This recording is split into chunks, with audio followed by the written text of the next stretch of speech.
नमस्कार विद्यार्थी मित्रांनो, मी प्राध्यापक पी.व्ही. गोळे, मराठा विद्याप्रसारक समाजाचे गुरुवर्य मामासाहेब दांडेकर कला, भगवंतराव वाजे वाणिज्य आणि विज्ञान महाविद्यालय सिन्नर, व्यवसाय प्रशासन पेपर क्रमांक 3, वित्त उत्पादन आणि प्रक्रिया कार्य किंवा बी.कॉम, प्रकरण 4 भांडवल व्यवस्थापन याला आपण सुरुवात केलेली आहे. मागील लेक्चरमध्ये आपण समहक्क भागांचे तोटे तसेच अग्रहक्क भाग जे आहे यांची वैशिष्ट्ये आपण बघितली आणि अग्रहक्क भागधारकांचे 3 फायदे आपण बघितले होते. यामध्ये ठराविक उत्पन्न, लाभांशाचा ठराविक दर, कंपनीच्या व्यवहारावर नियंत्रण. यानंतर चौथा फायदा आहे समहक्क भागांवर व्यवहार.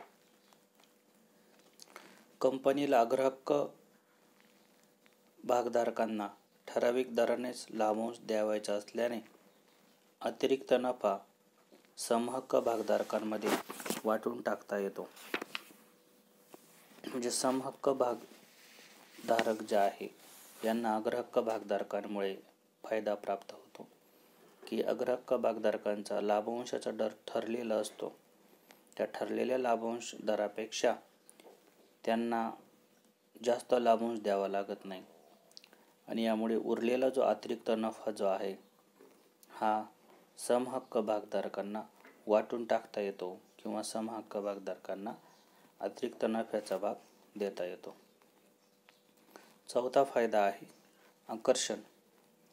अग्रहक्क भागांमध्ये भागीदारी, परतफेड तसेच परिवर्तन इत्यादी विशेष अधिकार मिळून हे भाग अधिक आकर्षक बनलेले आहेत. म्हणजे अग्रहक्क भाग जे आहेत यामध्ये अग्रहक्क भागधारकांना जादा नफ्यामध्ये सहभाग दिला जातो. अर्थात हा सर्व भागधारकांच्या बाबतीमध्ये नसतो. अग्रहक्क भागधारकांचे विभिन्न प्रकार यामध्ये आपल्याला ज्या भागधारकांना जादा नफ्यामध्ये सहभाग आहे अशा भागधारकांना जादा नफ्यामध्ये सहभाग मिळतो किंवा काही भागांना अग्रहक्क भागधारकांची विशिष्ट मुदतीमध्ये परतफेड करावी लागते. तसेच अग्रहक्क भागाची मुदत संपल्यानंतर अग्रहक्क भागधारकांना सामान्य भागांमध्ये परिवर्तन करण्याचा जो अधिकार जो आहे हा देखील यामध्ये दिला जातो. म्हणून अग्रहक्क भाग जे आहेत हे गुंतवणूकदारांच्या दृष्टीनं एक विशेष आकर्षण निर्माण करण्याचा प्रयत्न यामध्ये करत असतात. त्यानंतर 6वा फायदा आहे गहाणाची गरज नसते. कंपनी जे आहे कंपनीला कर्जरोखे विक्री करताना कंपनीच्या संपत्तीवर बोजा चढवावा लागतो. मात्र अग्रहक्क भागांची विक्री करून कंपनीला संपत्तीवर बोजा निर्माण न करता मोठ्या प्रमाणावर भांडवल उभारणी करता येते. त्यामुळे कंपनीला ज्यावेळेस भांडवलाची गरज भासेल त्यावेळेस अशा संपत्तीवर कर्ज घेण्यासाठी जी कंपनीची जी मालमत्ता जी आहे ही मालमत्ता गहाण ठेवावी लागत नाही. म्हणजे कंपनीला कर्जरोखे विक्री करत असताना कंपनीच्या संपत्तीवर बोजा चढवावा लागतो. अग्रहक्क भागांची विक्री करून कंपनीला संपत्तीवर बोजा निर्माण न करता मोठ्या प्रमाणावर भांडवल उभारता येतं. त्यामुळे कंपनी जेव्हा भांडवलाची गरज भासेल तेव्हा अशा संपत्तीवर अग्रहक्क भागांच्या माध्यमातून भांडवल उभारता येतं. मात्र अशा संपत्तीला गहाण द्यावं लागत नाही. त्यामुळे कर्जरोखेधारकांच्या दृष्टीनं अग्रहक्क भाग जे आहे हे कंपनीवर विशिष्ट मालमत्तेवर हक्क दाखवणारे नसतात. त्यामुळे अग्रहक्क भागधारक कंपनीच्या दृष्टीनं एक विशिष्ट प्रकारची विना टेन्शन गुंतवणूक उपलब्ध करून देणारी संपत्ती आहे. यानंतर पुढील आपला मुद्दा आहे अग्रहक्क भागांचे तोटे. अग्रहक्क भागांचे तोटे खालीलप्रमाणे आहेत. पहिला तोटा आहे कायमस्वरूपी बोजा. अग्रहक्क जे भाग आहेत या अग्रहक्क भागांचा लाभांश दर ठरलेला असतो. अग्रहक्क भागांना तो द्यावायचा असतो. त्यामुळे कंपनीवर एका प्रकारचा कायमस्वरूपी बोजा जो असतो, हा बोजा निर्माण झालेला असतो.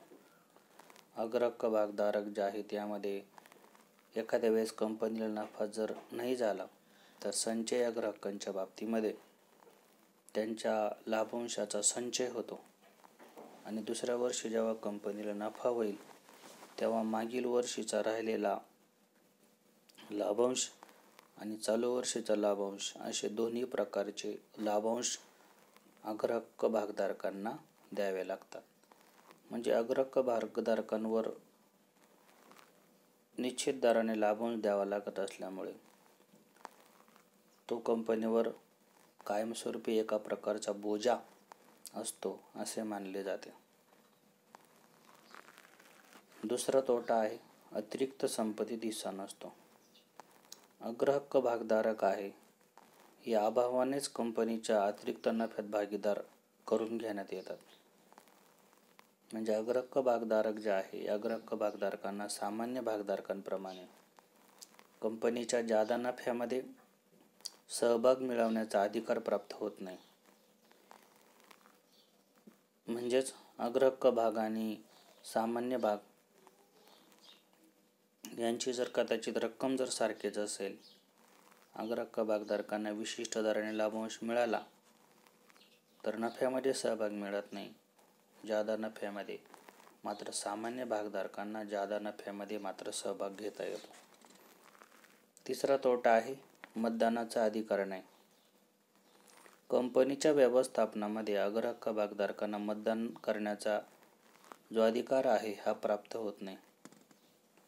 त्यामुळे सर्व अधिकार समहक्क भागधारकांच्या हातात जाऊन अग्रहक्क भागधारकांचा जे हितसंबंध आहे यांना बाधा येण्याची शक्यता यामध्ये असते. म्हणजे कंपनीचं जे व्यवस्थापन आहे यामध्ये अग्रहक्क भागधारक मतदान करू शकतात. त्यामुळे सर्व अधिकार समहक्क भागधारकांच्या हातामध्ये असतात. अग्रहक्क भागधारकांच्या हितसंबंधांना त्यामुळे बाधा येण्याची शक्यता यामध्ये असते. त्यानंतर चौथा तोटा आहे अधिक खर्च. कधी भांडवल बाजारामध्ये भाग विक्रीस प्रतिसाद मिळत नाही. त्यामुळे गुंतवणूकदारांना आकर्षित करण्यासाठी कंपनीला अशा भागांवर अधिक लाभांश जाहीर करावा लागतो. म्हणजे भांडवल उभारणीच्या बाबतीमध्ये भांडवल बाजारात भागांच्या विक्रीस जेव्हा प्रतिसाद नसतो तेव्हा गुंतवणूकदारांना आकर्षित करण्यासाठी कंपनीला भागांवर अधिक लाभांश जाहीर करावा लागतो. त्यामुळे अग्रहक्क भागधारकांच्या माध्यमातून भांडवल उभारताना कंपनीला जादा खर्च करावा लागतो. पाचवा तोटा आहे मंदीच्या काळात तोटा. जर कंपनीने मंदीच्या काळात हे भाग परत दिल्यास अग्रहक्क भागधारकांना तोटा सहन करावा लागतो. अग्रहक्क भागधारक हे परतफेडीचे अग्रहक्क भाग असतात आणि मंदीच्या कालावधीमध्ये अग्रहक्क भागांची रक्कम परतफेडीची जर वेळ जर असेल तर अशा परिस्थितीमध्ये अग्रहक्क भागांच्या बाबतीमध्ये कंपनीची इच्छा नसताना देखील अशा भागांची रक्कम ही कंपनी कायद्यानुसार परत करावी लागते. त्यामुळे मंदीच्या कालावधीमध्ये वाढलेला तोटा जो आहे हा अधिक वाढ होण्याची शक्यता यामध्ये असते. त्यानंतर पुढील मुद्दा आपला आहे कर्ज रोखे. अग्रहक्क भाग हा मुद्दा आपला संपलेला आहे पूर्णपणे. आता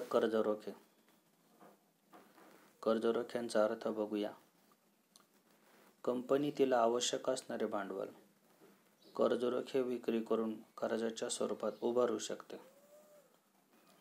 कंपनीला लागणारे अल्पकालीन कर्ज किंवा गरजा कंपनी व्यावसायिक बँकांकडून अधिकर्ष, कॅश क्रेडिट अथवा टर्म लोनच्या स्वरूपात घेते. तर दीर्घ मुदतीच्या वित्त व्यवस्थेसाठी कंपनी तिचे उत्पन्न जर नियमित आणि व्याजाची जबाबदारी घेण्यास योग्य असेल तर कर्जरोख्यांच्या स्वरूपात ती उभारू शकते. अशा प्रकारे कर्जरोख्याच्या माध्यमातून उभारण्यात आलेलं भांडवल आहे, याला डेट कॅपिटल या नावाने ओळखलं जातं. म्हणजे कंपनीला आवश्यक असणारे जे भांडवल आहे हे कर्जरोख्यांच्या माध्यमातून कर्जाच्या स्वरूपामध्ये उभारलं जातं. कंपनीला लागणारे जे अल्पकालीन कर्ज आहे किंवा गरजा आहे या भागण्यासाठी बँकांकडून अधिकर्ष सवलत, कॅश क्रेडिट अथवा टर्म लोनच्या स्वरूपात कर्ज घेता येतं.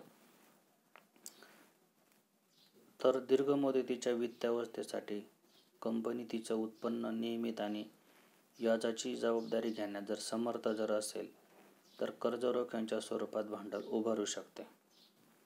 म्हणजे अशा प्रकारे ज्यावेळेस कर्जरोख्याच्या माध्यमातून भांडवल उभारलं जातं तेव्हा त्याला डेट कॅपिटल या नावाने ओळखलं जातं.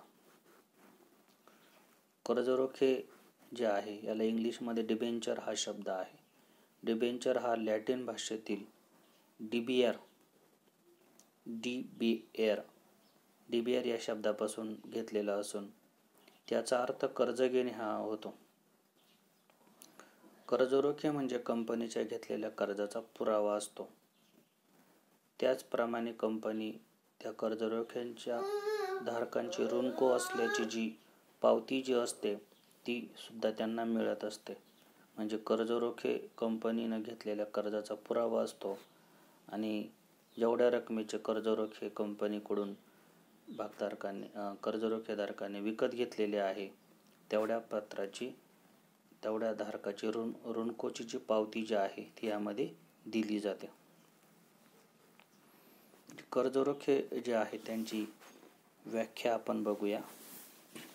कर्जरोखे म्हणजे असा दस्तऐवज की ज्यावर कंपनीचे नाव व सही शिक्का असतो व तो कंपनीच्या कर्जधारीपणाचा पुरावा असतो. म्हणजे कर्जरोखे म्हणजे असा दस्तऐवज ज्यावर कंपनीचं नाव व सही शिक्का असतो व तो कंपनीच्या कर्जधारीपणाचा पुरावा असतो. दुसरी व्याख्या, ज्या कराराने कंपनी कर्जरोखे धारकाला विशिष्ट रक्कम विशिष्ट मुदतीत देण्याचं आश्वासन देते अथवा काही वेळा ती विशिष्ट मुदत संपण्यापूर्वीच अशी रक्कम परत करते त्या दस्तऐवजाला कर्जरोखा असे म्हटले जातं. पुन्हा एकदा व्याख्या मी सांगतोय. ज्या कराराने कंपनी कर्जरोखेधारकाला विशिष्ट रक्कम विशिष्ट मुदतीत देण्याचे आश्वासन देते अथवा काही वेळेस ती विशिष्ट मुदत संपण्यापूर्वीच अशी रक्कम परत करते त्या दस्तऐवजाला कर्जरोखा असे म्हटले जाते. म्हणजे कर्जरोखा जो आहे हा विशिष्ट मुदत आणि विशिष्ट मुदतीत देण्याचे आश्वासन देतो व मुदत संपण्यापूर्वीच असा जो कर्जरोखा जे आहे या कर्जरोख्याचा जी रक्कम आहे ती परत करावीची असते. तसेच कर्जरोखा या दस्तऐवजावर कंपनीचं नाव सही शिक्का असतो आणि कंपनीच्या कर्जधारीपणाचा तो एक पुरावा असतो. कर्जरोखे जे आहे या कर्जरोख्यावर एक विशिष्ट दराने व्याज यामध्ये दिलं जातं आणि मुदत संपताच कर्जरोख्यांची जी परतफेड आहे ही ती कंपनीला करावी लागते. पुढील मुद्दा आपला आहे कर्जरोख्यांची वैशिष्ट्य. पहिलं वैशिष्ट्य आहे कर्जरोखेधारकांना ठराविक कालावधीनंतर ठरलेल्या व्याजदराने व्याज मिळवण्याचा अधिकार असतो. म्हणजे कर्जरोखे जे आहे यांना ठराविक दराने ठराविक मुदतीसाठी व्याज दिलं जातं. ज्यावेळेस कंपनी कर्जरोख्यांची खुल्या बाजारामध्ये विक्री करते त्यावेळेस निश्चित दराने जे काही व्याज आहे हा व्याज मिळवण्याचा अधिकार कर्जरोखेधारकांना प्राप्त झालेला असतो. दुसरं वैशिष्ट्य आहे ठरलेल्या अटी व नियमाप्रमाणे त्यांना त्यांचे भांडवल परत मिळवण्याचा अधिकार असतो. म्हणजे कर्जरोखा जेव्हा विकला जातो किंवा गुंतवणूकदार जेव्हा कंपनीकडून पैसे देऊन हा कर्जरोखा विकत घेतात, तेव्हा त्यातील अटी व नियमाप्रमाणे कर्जरोखेधारकांचं भांडवल परत मिळवणे हा अधिकार त्यांना प्राप्त झालेला असतो. विशिष्ट मुदतीमध्ये जे कर्जरोखेधारक जे आहे, या कर्जरोखेधारकांची जी रक्कम जी आहे ही परत मिळवता येते. तिसरं वैशिष्ट्य आहे, कर्जरोखेधारकांना मतदानाचा अधिकार नसतो. कंपनीमध्ये ज्या कर्जरोख्याने आपली रक्कम गुंतवलेली असते, त्या संदर्भामध्ये कंपनीचा सही शिक्का देखील त्यांच्या दस्तऐवजावर असतो. मात्र कर्जरोखेधारकांना कंपनीमध्ये जे मतदान आहे, हा मतदान करण्याचा अधिकार कंपनी कायदा 1956 नुसार दिलेला नसतो. चौथं वैशिष्ट्य आहे,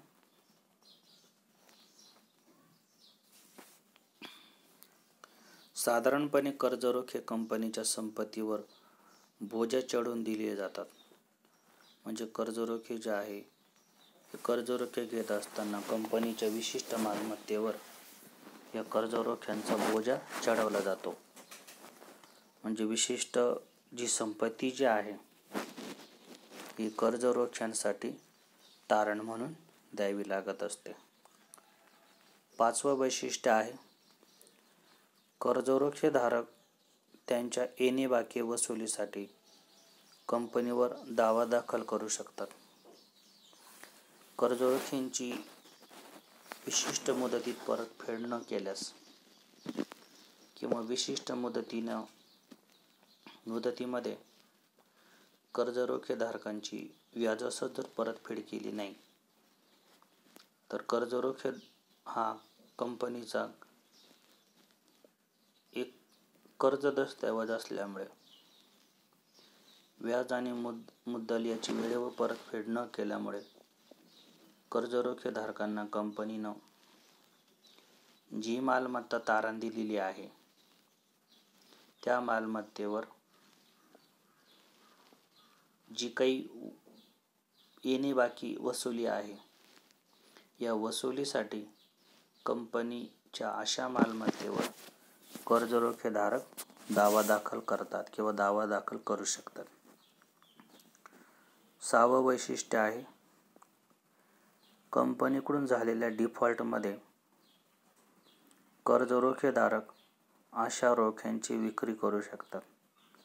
म्हणजे कंपनीचे जे कर्जरोखेधारक जे आहे, या रोखेधारकांच्या बाबतीमध्ये कंपनीला